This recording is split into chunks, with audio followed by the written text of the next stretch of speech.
How you doing, good people? This is the 8-Bit Animal, and today we're going to talk about an arcade port. Um, Very weird game, but not super unique in its weirdness. The arcade game originally came out in 1989. The NES version, which obviously I'll be talking about today, came out in 1991. The NES version was published by Taito and has a unique distinction amongst a bunch of the late in the NES life cycle Taito games. It's probably the weakest. Though that doesn't mean a lot because Taito's late in life NES games were all universally fantastic. But yeah, this is a pretty cool game where you get turned into a monkey and you gotta make your way back to becoming a man. Today, we're gonna take a quick look at Toki. Now, Toki, you star as the titular Toki, who is chilling, running around with his girlfriend Miho, and they get cornered by a wizard and a mostly invisible giant. Mostly invisible because the only parts of his body that are visible are his hands, his feet, and his heart. Miho gets grabbed by the mostly invisible giant, and Toki gets turned into a monkey by the sorcerer. Now, to get turned back into a person, Toki gotta make his way to the Golden Palace, defeat the giant and the sorcerer, and get his girl back.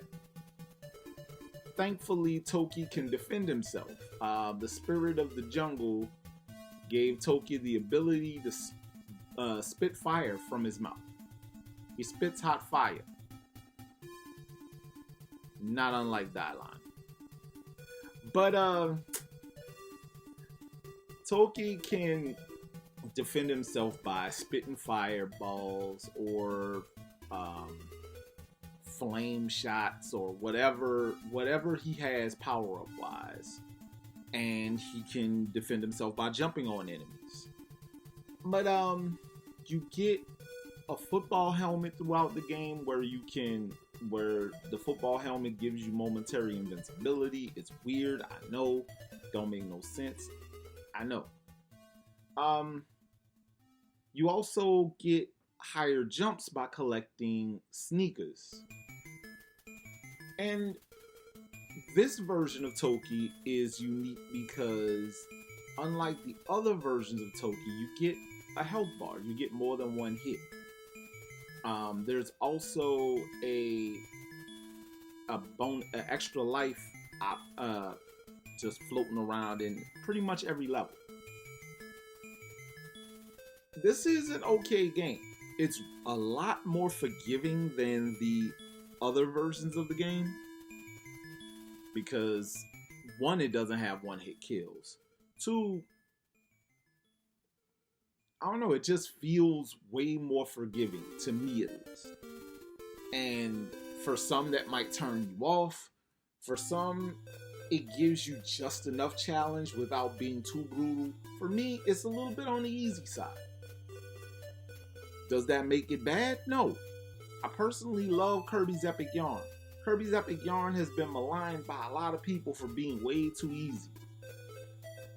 But it's a serviceable game. It has good mechanics. Being easy doesn't make it a bad video game, you know?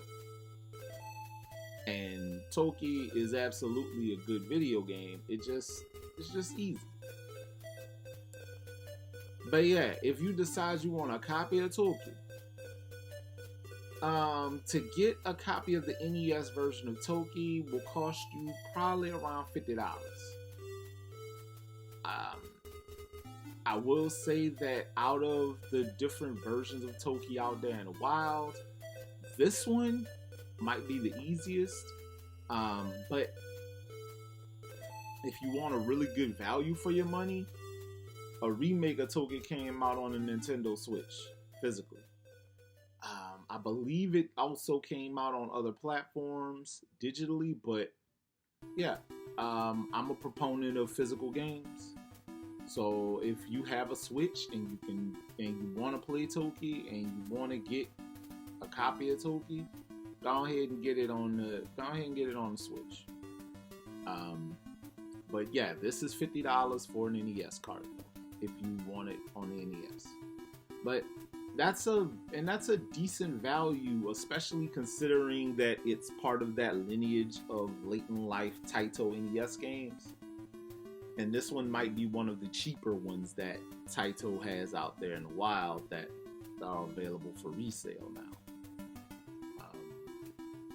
We're gonna eventually get to Panic Restaurant and Little Samson and Surprise at Dinosaur Pete, because them prices are nuts, absolutely banana. But this has been the 8-Bit Animal. I'll catch you beautiful people tomorrow.